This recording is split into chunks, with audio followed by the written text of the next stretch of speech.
They say the brightest smiles hide the deepest secrets. And nobody had a brighter smile than Doris Day. For decades, she was America's sweetheart, the girl next door with the golden voice who made everything look effortless. But behind those technicolor dreams and that infectious laugh, there was a world most people never saw, a world of manipulation, betrayal, and heartbreak. When Doris Day died in May 2019 at age 97, her grandson Ryan Melcher learned about it the same way you probably did, scrolling through social media. Think about that for a moment. The only grandson of one of Hollywood's biggest stars found out his grandmother had passed away on Facebook. Not from a phone call. Not from a family member. From a notification on his phone, just like millions of strangers around the world. And that wasn't an accident. It was the final chapter in a story that had been unfolding for over a decade, a story Ryan is only now, at 41, finally ready to tell. What he reveals changes everything we thought we knew about the woman who sang Q Sarah, Sarah, and danced with Rock Hudson. Because the truth is, whatever will be, unless someone else is controlling your life.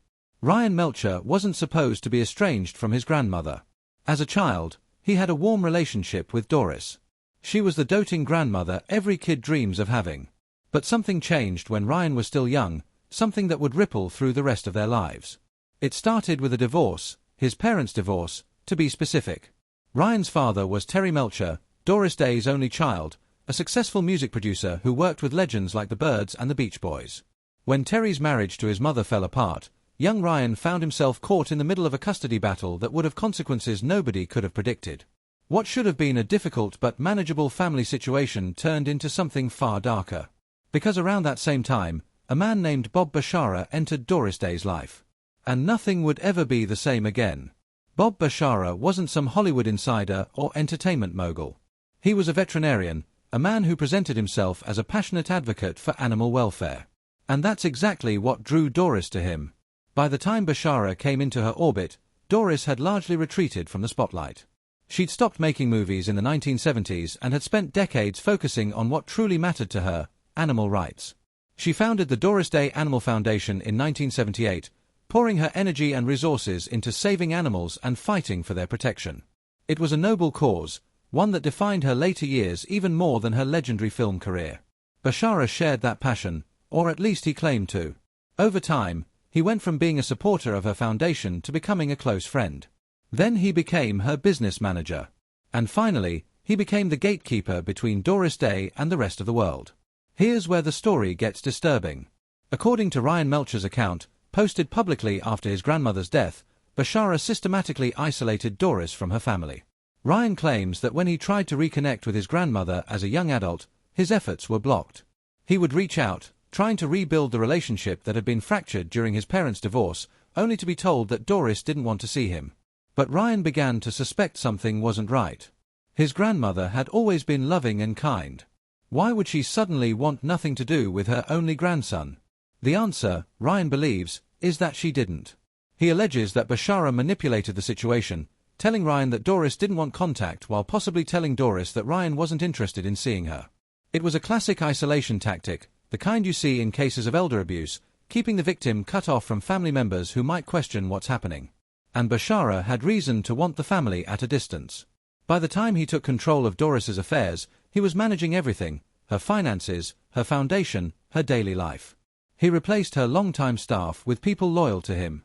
He controlled who had access to her at her secluded home in Carmel, California.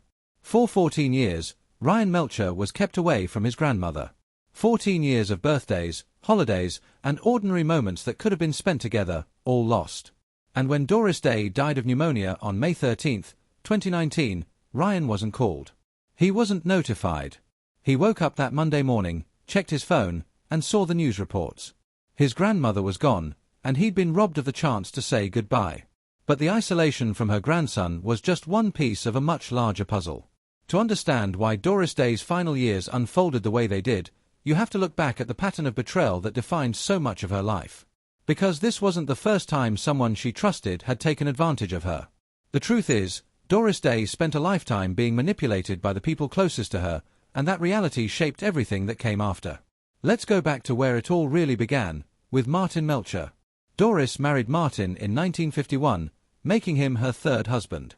He wasn't just her spouse, he also became her manager and producer. For 17 years, Martin Melcher controlled every aspect of Doris's professional life and, increasingly, her personal life too. Doris trusted him completely. She let him handle all the business decisions, all the finances, all the contracts. She was focused on her work, on being the best performer she could be, and she believed her husband had her best interests at heart. She was wrong. On April 20th, 1968, Martin Melcher died suddenly of a heart attack. He was 52 years old, and Doris was devastated. But the grief of losing her husband was nothing compared to what she discovered next. Within weeks of his death, Doris learned the horrifying truth: she was broke. Not just broke, she was drowning in debt, nearly $500,000 in the hole, which in today's money would be several million. How was that possible? She'd been one of the biggest stars in Hollywood for 2 decades. She'd made hit after hit, commanded top salaries, and had a successful recording career on top of her film work. Where had all the money gone? The answer was as shocking as it was devastating.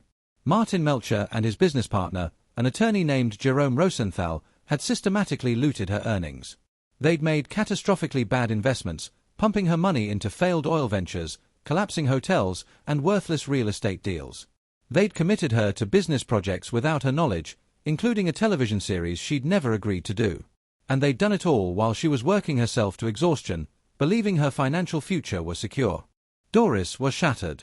The man she'd trusted with everything had betrayed her in the worst possible way. And he'd done it with the help of his attorney, someone who was supposed to have a legal and ethical obligation to protect her interests. But instead of crumbling, Doris fought back. In 1969, she filed a massive lawsuit against Jerome Rosenthal, accusing him of fraud, professional malpractice, and conspiracy. The legal battle dragged on for years, becoming one of the most publicized financial scandals in Hollywood history.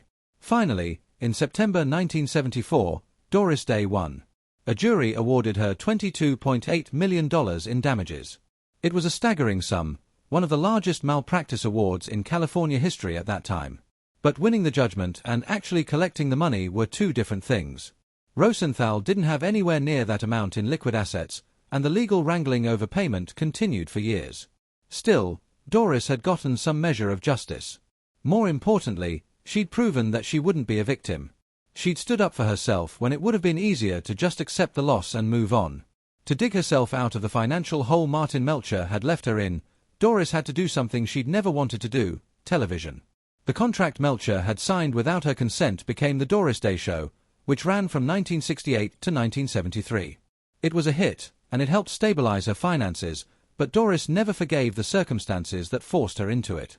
She'd been ready to step back from performing, to enjoy the fruits of her decades of labor, and instead she found herself working harder than ever just to survive. The experience changed her. The betrayal by Martin Melcher left deep scars that never fully healed. It made her wary of people, suspicious of their motives, vulnerable to manipulation by anyone who could position themselves as a protector. And that's exactly the vulnerability that Bob Bashara would exploit decades later. After the financial devastation and the grueling years of rebuilding her life, Doris Day made a choice. She would retreat. She bought a beautiful home on 9 acres in Carmel, California, overlooking the Quail Lodge golf course and the Pacific Ocean beyond. It was peaceful, secluded, and safe. She could live there quietly, surrounded by the animals she loved, away from the Hollywood machine that had given her so much and taken even more. Doris divorced her 4th husband, Barry Comden, in 1981, and after that, she lived alone in that Carmel home for 39 years. 39 years in that house, with her dogs and cats and horses, focusing on her animal welfare work and staying out of the public eye. She rarely gave interviews. She avoided public appearances. The last known photograph of her, taken in 2008, shows her hidden behind big sunglasses and a straw hat, a far cry from the radiant star who'd lit up the screen in the 1950s and 60s. Some people said she became a recluse, but that's not entirely accurate. Doris still had friends. She still worked tirelessly for her animal foundation. She just wanted privacy and control over her own life, which, given her history, was completely understandable. But that very isolation, that desire to shut out the chaos of the world, made her vulnerable in a different way. It made it easier for someone to come in, establish themselves as indispensable, and then gradually take over. And that's exactly what Ryan Melcher believes Bob Bashara did. When Ryan went public with his allegations in May 2019, just days after Doris's death, he described a pattern of manipulation and control that went far beyond just keeping him away from his grandmother. He claimed that Bashara had systematically replaced the people who'd been in Doris's life for years, bringing in his own associates and creating a bubble around her. Inside that bubble, Bashara controlled everything: information, access, decisions. He became the sole authority on what Doris wanted and didn't want, what she knew and didn't know. And because Doris was elderly and increasingly frail in her final years, she may not have fully understood how much control she'd ceded. This is the insidious nature of elder manipulation. It doesn't happen all at once. It's a gradual process, small decisions and small surrenders that add up over time until suddenly the person is completely dependent on their manipulator for everything. Ryan wasn't the only one raising concerns. Other people who'd known Doris for years found themselves suddenly cut off. A woman named Jacqueline Carlin, who'd been friends with Doris and corresponded with her for decades as a pen pal, later revealed that Doris had expressed a desire to reconnect with Ryan. According to Carlin, Doris had specifically mentioned wanting to see her grandson again. But that reunion never happened. The message never got through, or if it did, it was blocked by someone who had other priorities. That's what makes this story so tragic. It's entirely possible that Doris Day spent her final years wondering why her grandson never came to visit, not knowing that he'd been trying all along. And Ryan spent those same years believing his grandmother didn't want anything to do with him, not knowing she might have been asking about him. They were both victims of the same manipulation, kept apart by someone who benefited from their separation. When confronted with Ryan's allegations, Bob Bashara denied blocking access to Doris.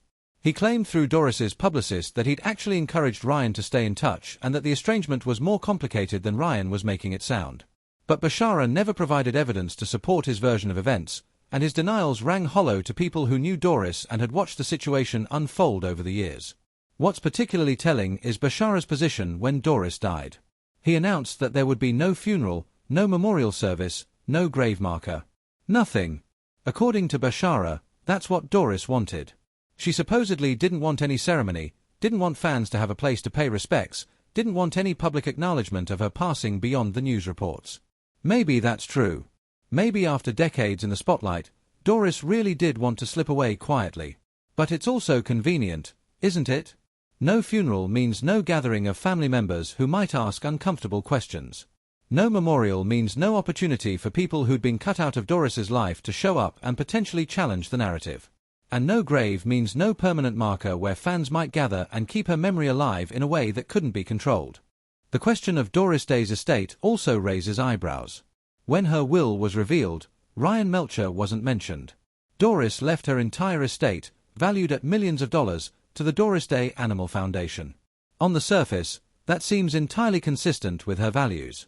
She devoted the last 4 decades of her life to animal welfare, so it makes sense she'd want her resources to continue that work after her death. But here's the thing, Bob Bashara controlled the Doris Day Animal Foundation. He'd been its chief financial officer since 2009, overseeing all financial aspects of the organization. So while Doris's money was technically going to charity, it was a charity run by the man who'd been managing her affairs and, according to Ryan, isolating her from her family. That's not to suggest anything criminal happened, there's no evidence of that, but it does create a situation where the person who had the most to gain from keeping Doris isolated also ended up controlling her legacy. Ryan Melcher didn't inherit a single dollar from his grandmother's estate. He'd already inherited from his father, Terry Melcher, who died of melanoma in 2004, so he wasn't left destitute. But the total absence of even a token bequest, even a personal item or memento, speaks volumes about the distance that had grown between grandmother and grandson. Whether that distance was Doris's choice or was manufactured by outside influences is the question Ryan will probably never have a definitive answer to. But what he does know is that he lost 14 years he could have had with her. 14 years of conversations, of laughter, of building memories. And he lost the chance to say goodbye. Now at 41 years old, Ryan Melcher lives a quiet life in Carmel, California, ironically, in the same town where his grandmother spent her final decades. He works as a successful real estate agent, far from the glitter of Hollywood. He has his own family now, a wife and children who never got to meet their great-grandmother. And he carries the weight of those lost years, the what-ifs and the might-have-beens. But he also carries something else, a determination to tell the truth about what happened. When Ryan posted his lengthy statement on Facebook in May 2019, just days after Doris's death, he wasn't looking for money or attention. He was looking for acknowledgement. He wanted the world to know that the story being told about Doris Day's peaceful final years, surrounded by people who cared for her, might not be the whole truth. He wanted people to understand that elder isolation and manipulation can happen to anyone, even Hollywood legends.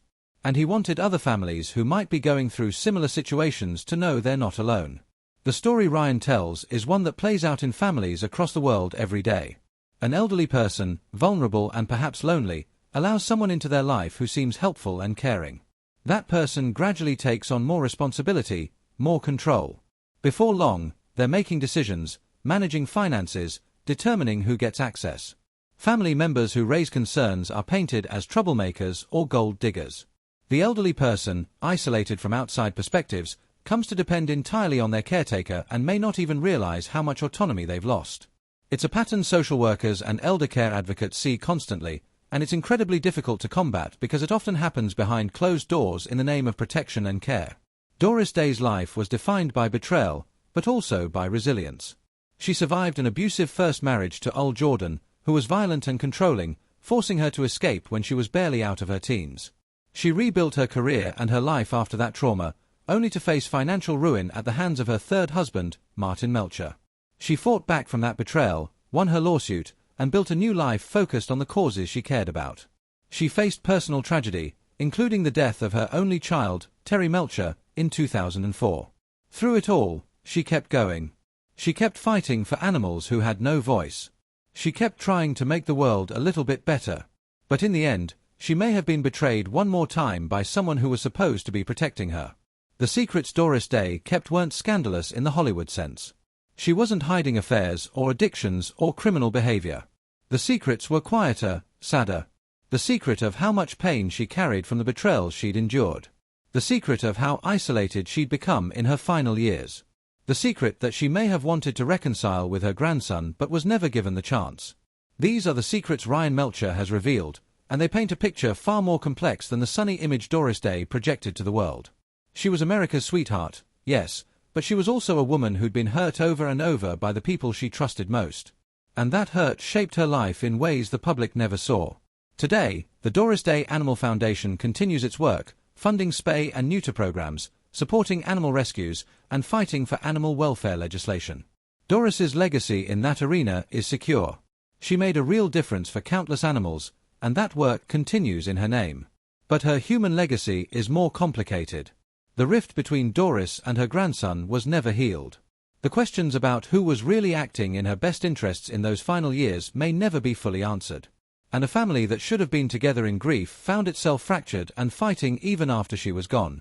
Ryan Melcher's revelations force us to look beyond the Hollywood legend and see the real person underneath.